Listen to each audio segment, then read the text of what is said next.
These species have been around for like tens of millions of years, and really the only threat that they face and for continued existence is caused by us as humans. We can take small steps that have a big impact.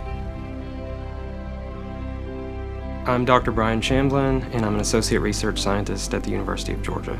We are in Forestry Building 3, and this is where all the magic happens with our sample processing for our sea turtle projects. Our big project is our Northern Recovery Unit loggerheads. So that's all the females nesting here in Georgia through the northern extent of their nesting range in Virginia and Maryland. During my thesis work, we were trying to figure out the limits of what can we get good DNA from in terms of different sample types. The one thing that we weren't ever going to touch was a viable egg. The Little Cumberland Island Turtle Project was working with us, and unfortunately they had a raccoon come in and depredate the entire nest, and then they come and find these shredded eggs everywhere.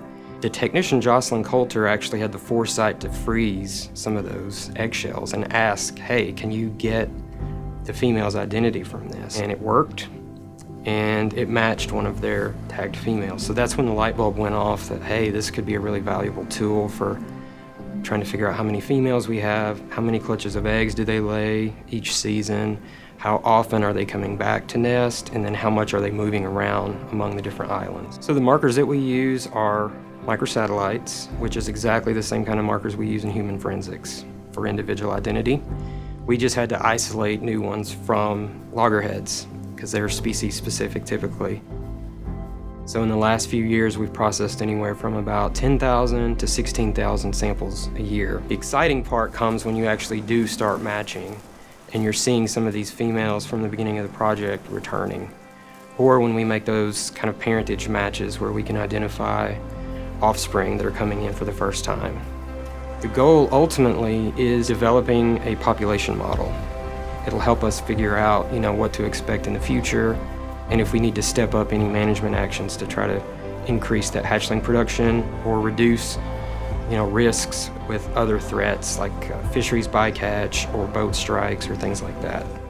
Another thing is with biological opinions, when there's any sort of work happening like dredging, they're allowed to kill a certain number of turtles in the process. And so what is sustainable? How much of that can a population really tolerate when you're dealing with these really long-lived, late maturing species? The first loggerhead turtle that I met actually was in 2005 when I just started my thesis work. And so Mark Dodd was taking me out to do night work, and he's trying to gear me up for a very long night, potentially of waiting. And as soon as we get to the beach access, there's a turtle sitting there. And he's like, do not get used to this because this is not typical. So that to me was pretty special. And then in 2006, I was tagging on Jekyll Island, collecting skin samples from these females. And when we traced the data back on one of those, we found out she was actually originally tagged on Cumberland Island in 1980, which is the year I was born. Yeah, so Bertha is that 1980 tagged female. For a while, at least, she was the global record holder for reproductive longevity in loggerheads, so she nested for at least 36 years. We're definitely seeing encouraging signs of recovery for our population here in Georgia. Roughly a 3% annual increase, I think, now. The challenge with sea turtle conservation is you often don't realize you have a problem until you're really late in the game to try to do anything to fix it. We are concerned about warmer temperatures, also just beach availability. And so another thing that we're really interested in is the spatial aspect for these females. What does each female perceive as home? How adaptable are those individual females? They know where they want to be, but if they can't get to dry sand there, at what point do they move on?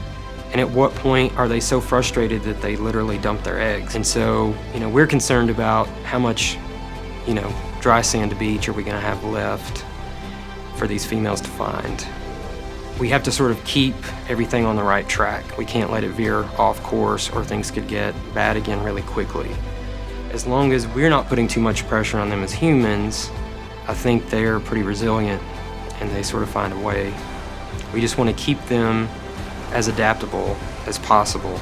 And I would very much love to see this project continue in some form or fashion and we're training this new generation of students and that they can hopefully see some of these projects through, that's a big motivator for me.